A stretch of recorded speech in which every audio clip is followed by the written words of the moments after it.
Corona जंग को पिछले 13 महीने से हम लोग जूझ रहे हैं। 12 महीने लगातार जूझने के बाद में लगा था कि अब कोरोना चला जाएगा, और हमने कोई कमी नहीं रखी थी। उस वक्त में हम लोग टेस्टिंग के लिए पुणे और दिल्ली सैंपल भेजते थे। 70,000 पर डे टेस्टिंग की कैपेसिटी हमने यहाँ पर बना दी। आईसीयू बेड तैयार कर लिए, वेंटिलेटर तैयार कर लिए, ऑक्सीजन के लिए जनरेशन प्लांट लगा दिए, हर जिले में जनरेशन की फैसिलिटीज पैदा कर दी। कहने का मतलब आधारभूत ढांचा पूरा तैयार किया, और आप सबके सहयोग से, पूरे प्रदेशवासियों के सहयोग से, उनके आशीर्वाद से, जितने धर्मगुरु थे, एनजीओ थे, एक्टिविस्ट थे, व्यापारी थे,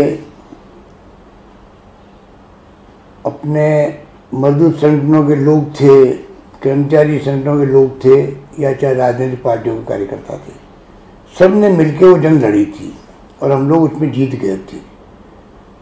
भीलवाड़ा मॉडल का भी और राजस्थान का भी पूरे देश में नहीं बल्कि देश के बाहर, दुनिया के मुल्कों के अंदर भी प्रचार हुआ कि राजस्थान में बहुत शानदार कोरोना का प्रबंधन हो रहा है। हम लोगों के लिए गर्व करने की बात थी। अचानक जो दूसरी लहर आई है, पिछले 1 महीने से पूरी तरह तबाही मचा दी। 15 अप्रैल की बात करें तो 250 केस आते थे प्रतिदिन, आज 6,500 केस प्रतिदिन आ रहे थे, कभी 7,000 आ रहे हैं। मृत्यु दर 0 हो गई थी। 15 मार्च को प्रतिदिन कोई मृत्यु हो नहीं रही थी उन दिनों के अंदर। आज 33 लोग मर गए हैं, कभी 30, कभी 32, कभी 33 के आंकड़े आए प्रतिदिन के। ये कोरोना भी अलग तरह के मिजाज का है, ये बहुत ही खतरनाक है। ये दूसरी लहर विशेषज्ञ कहते हैं हमेशा बहुत खतरनाक होती है। इस लहर के अंदर एक तो बहुत फास्ट ये फैल रहा है, नंबर 1। नंबर 2, ये बच्चों में भी जा रहा है, युवाओं में भी जा रहा है।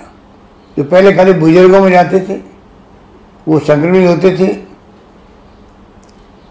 और नंबर 3, ये कोरोना घातक रूप ले रहा है। इतनी मृत्यु दर तो पूरे साल भर में कभी भी नहीं हुई थी। उस वक्त पूरे साल भर के आंकड़े देखें तो 20 मृत्यु पर डे मैक्सिमम हुई थी कुछ दिनों के लिए पूरे प्रदेश के अंदर। और अब कभी 25, कभी 35, कभी 33, मैंने कहा आपको। तो ये जो स्थिति बनी है, घातक ये है, तेजी से फैल ये रहा है, नौजवानों बच्चों तक में जा रहा है। आप टीवी देखते होंगे किस प्रकार के दृश्य देखने को मिल रहे हैं। शमशान गृह में जगह नहीं है, वेटिंग लिस्ट लगी हुई है, खुले में दाह संस्कार हो रहे हैं, अस्पतालों के बाहर एम्बुलेंसेज के लाइनें लगी हुई है। और जो टीवी बता रहा है पूरे देश का पिक्चर, वो बहुत ही डरावना है। तो आप सोच सकते हो कि अभी तक मुझसे बचे हुए हैं। हमारे पड़ोसी राज्यों में जो स्थिति है, चाहे दिल्ली हो, चाहे पंजाब, हरियाणा, मध्य प्रदेश, यूपी, उस सबसे हम लोग बहुत बेहतर स्थिति के अंदर है। महाराष्ट्र की तो आप देख रहे हो कि बहुत ही हालात खराब हो चुके हैं। वहाँ तो 50,000 से अधिक प्रतिदिन वहाँ पर संक्रमित लोग आ रहे हैं, मर रहे हैं काफ़ी बड़ी संख्या के अंदर। ये डरावना जो दृश्य बना देश के अंदर, दुनिया के मुल्कों में जहाँ जहाँ दूसरी लहर आई थी वहाँ बहुत खतरनाक मामले हुए थे। यूके के अंदर तो उन्होंने बहुत कड़ा लॉकडाउन लगा दिया, 4 महीने लगातार। और दूसरी तरफ वैक्सीन बहुत भयंकर संख्या में लगाई, वहाँ पर सबको वैक्सीन लगाई। अब जाके हालात वहाँ बिल्कुल काबू में आ गए हैं। नाम मात्र के मरीज आ रहे हैं और इक्का दुक्का मौत हो रही है। हम नहीं चाहते थे कि यहाँ पर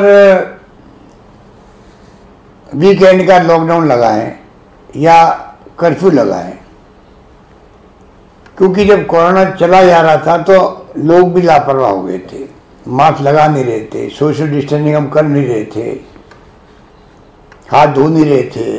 शादी ब्याह में 500 1000 तो मामूली बात थी, समझाने के बावजूद भी नहीं मान रहे थे।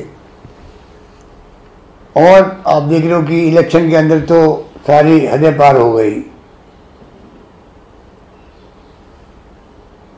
जुडिशरी में भी इलेक्शन अलाउ कर दिए, मना करने के बावजूद भी हमने मना किया था तो हमारी बात नहीं सुनी गई।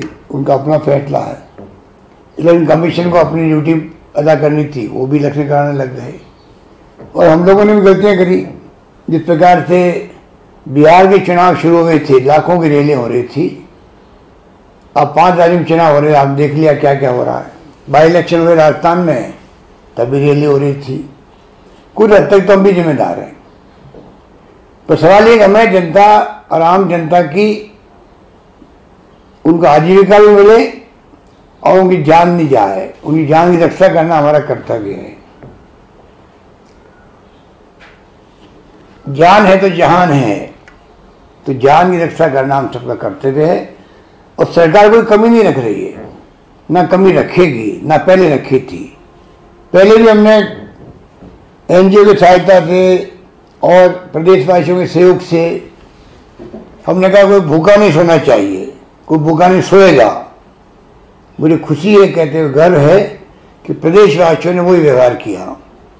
आगे बढ़ बढ़ करके कच्चा खाना, पक्का खाना सबको खिलाया गया, पैकेट बांटे गए। विधायकगणों को हमने कहा, उन्होंने अपने फंड से पैकेट दिए परिवारों को। सरकार ने भी गेहूं भी, दालें भी दी फ्री। और 35 लाख लोगों को मैंने बार बार उनके खाते के अंदर हम लोगों ने पहले 1000, फिर 1000 और फिर 1500 और फिर अभी मैंने हाल ही में 1000 रुपये और उनके खाते में हमने ट्रांसफ़र किए हैं।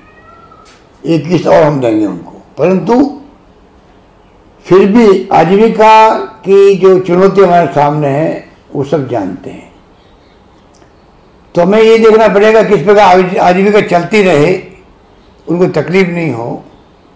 क्योंकि तकलीफ उसको होती है जो सुबह शाम कमा के खाता है। बाकी लोग तो फिर भी बर्दाश्त कर सकते हैं, खर्चे कम कर सकते हैं, कुछ भी कर सकते हैं इस संकट की घड़ी के अंदर। सहयोग सबने किया है, पर गरीब आदमी की स्थिति बहुत खराब होती है। हमारा पूरा ध्यान प्रदेशवासियों की समस्याओं पर है। आप निश्चिंत रहें, पूरी तैयारी हमारी अब भी है। आप देख रहे हो ऑक्सीजन की मांग महाराष्ट्र कर रहा है केंद्र सरकार से। आप हवाई जहाज से ऑक्सीजन ट्रांसपोर्ट करो महाराष्ट्र के अंदर। और केंद्र सरकार ने भी फैसला किया आज कि बाहर के मुल्कों से इंपोर्ट करेंगे ऑक्सीजन को बाहर के मुल्कों से आयात करेंगे। तो बिना ऑक्सीजन तो आप सोच सकते हो क्या स्थिति बन सकती है। जो दवाइयाँ हैं वो दवाइयाँ पूरी मिल नहीं पा रही है, इतनी मांग बढ़ गई है। और दवाइयों के साथ में जो हालात बने हैं, तो दवाई हो चाहे ऑक्सीजन हो, कितनी हम बढ़ा दें संख्या, उसके बाद में अगर संख्या बढ़ती जाएगी मरीजों की, तो एक तरफ तो कैजुअलिटी ज़्यादा होगी, लोग तकलीफ पाएंगे। क्योंकि पोस्ट कोविड भी स्थिति अच्छी नहीं रहती है। कोविड ठीक होने के बाद में भी काफ़ी महीनों तक तकलीफ रहती है व्यक्ति को। सांस लेने में के अंदर भी, चलने के अंदर भी कई तरह की प्रॉब्लम रहती है। तो ये कोरोना हो ही क्यों, बचावी उपाय है, ये दिमाग में रखें हम सब लोग। और किसी विशेषज्ञ ने कहा है कि कोरोना की लड़ाई जो है, महामारी की लड़ाई अस्पतालों में नहीं लड़ी जाती है, ये मैदान में लड़ी जाती है। उसके मायने हैं मैदान में, घरों में हम सब जो है किस प्रकार से जो प्रोटोकॉल है कोरोना का बचाव का, किस प्रकार से हम लोग मास्क लगाएं, किस प्रकार से हम लोग हाथ को बार बार धोएं, किस प्रकार सोशल डिस्टेंसिंग रखें।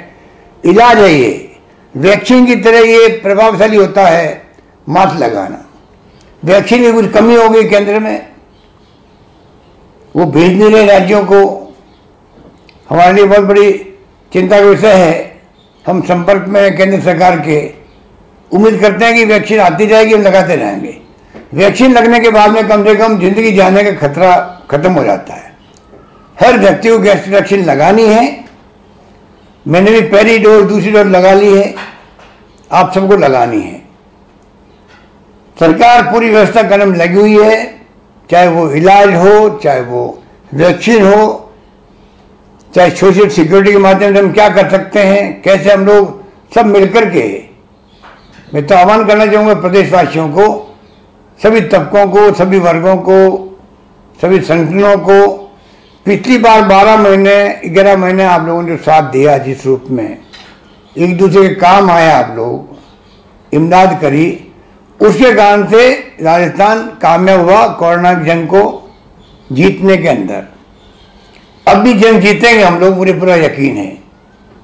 आप सब कॉन्फिडेंस बना रहे, हौसला बुलंद रखें। सरकार आपके साथ खड़ी मिलेगी, सारी व्यवस्था हमने करी है, आने वाले वक्त में और हम करेंगे। पूरी तरह हम लोग लगातार गांव के सरपंच पंच तक संपर्क में रहना चाहते हैं।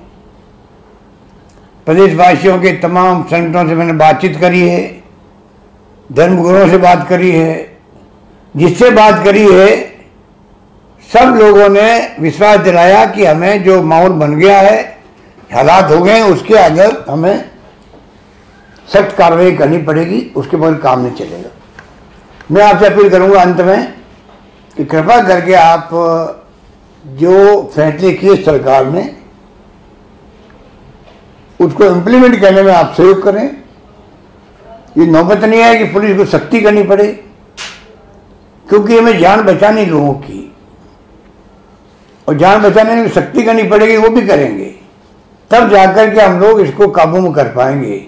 बड़ा महामारी है, फैलते हुए वक्त नहीं लगता है। 1 अप्रैल 15 अप्रैल के आगे देखेंगे तो आप देखोगे हो क्या गया 15 दिन के अंदर।